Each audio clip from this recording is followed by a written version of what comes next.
So, summer. It's a season where people travel to New World. I also did that and went to VidCon.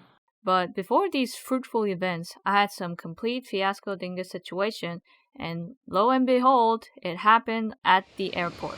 Well, things were a little bit off even before the airport. The day before our flight to California, me and Zach had a fight.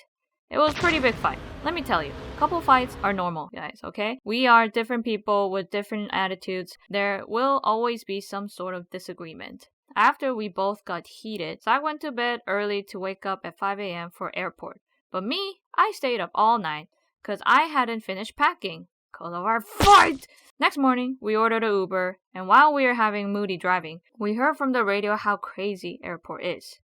And in other news, airlines have still not recovered from the global pandemic. We can expect wait times to be at record highs for at least the next 2 months while they remain understaffed. That sounds rough, but I'm sure it'll be fine. We knew this was a thing. We prepared to be at the airport 4 or 5 hours before our flight.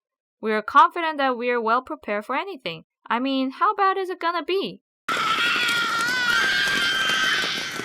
Shit. When we went in there was huge herding line and not enough airport security people to give instruction. Just enough to get us all into this one big line.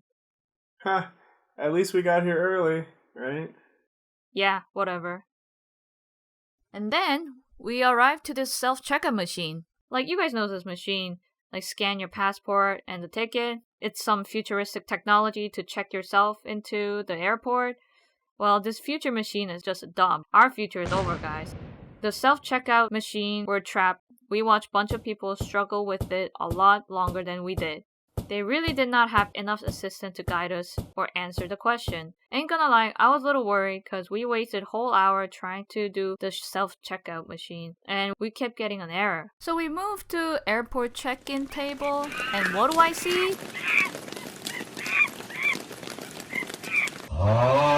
And let me tell you, this herd was just utter chaos.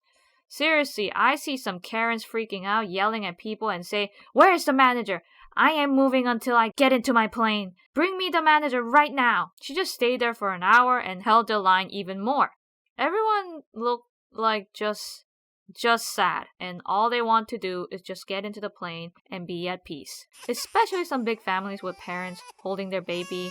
That baby had been crying for an hour and pulling their hair off. They just looked dead inside.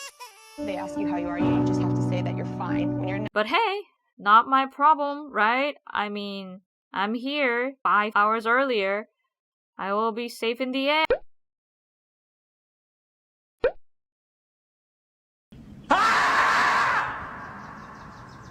We were this close to giving them our luggage and get out to this madness, only to have our dreams shattered. This is the feeling that pushed all those Karens over the edge. And now, we went all the way to the back of the line and checked the paperwork, and it says we are missing this thing called ESTA. Some people who watching this would know an ESTA stands for Electronic System for Travel Authorization. So the thing is, Zach does not need to apply because he is Canadian and Canadians are kinda homies to the US.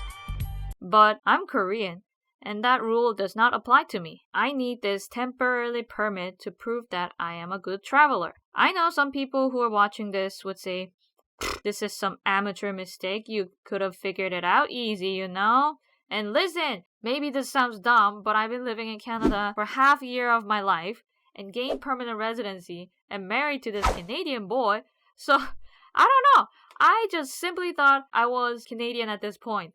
I know, this sounds stupid, but shut up! But also, Zach never heard of this form before, and he was double-checking what we needed to be prepared for the airport. They never mentioned any ESTA. Zach even called the airport and asked them if there's some sort of form before we go in. And they say, "Nah, you're good." So seriously, I don't know what else we could have done better back then. Zach's mind was almost falling apart at that point because he did not expect us to get denied like this. He kept saying we can't make it, but I told him, "Wake up! Get it together, man! We haven't missed it yet, okay?" So we focused all our energy to submit the permit, but Wi-Fi was extremely slow, like what is going on? But we finally applied for ESTA, and then we just wait. checking our email every 5 minutes and watching the clock get closer and closer to our flight time. We got the ESTA. And our flight just left.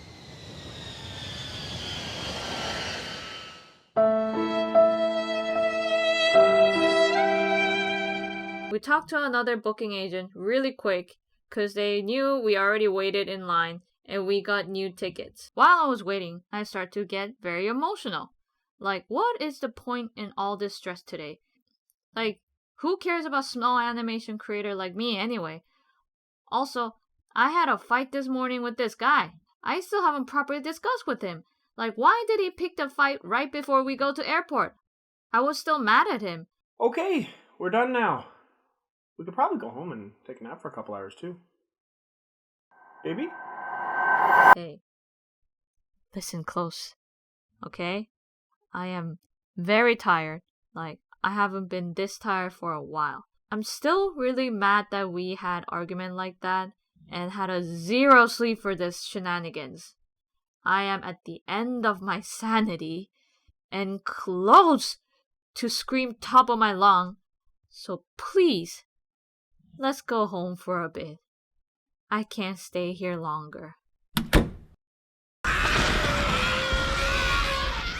We were both definitely exhausted from all this unnecessary stress, but this made us hold each other again. We both apologized for being rude to each other. I felt numb, but I was definitely ready to go back to the airport. We are ready.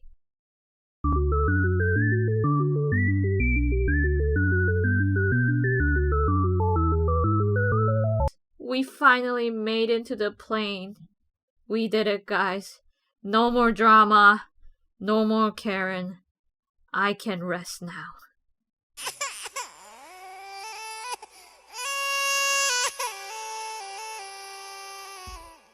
So moral of this story is, I hate traveling, guys. Don't get me wrong, I do like having vacation and visit other country and experience their culture, but dealing airport is a whole new purgatory. So just saying, when you go travel, brace yourself. Anyway, let me know in the comment if you guys also have some stupid airport story like me. Again, thanks so much for watching. Bye bye! Folks, it's looking like a sweaty one out there. Temperatures are up and the stock market is down. Yes, get your bunkers ready. It's and prepare for the end of the world. I don't fucking know what I'm talking about. Anyway, I'm turning into Bane. Vengeance will be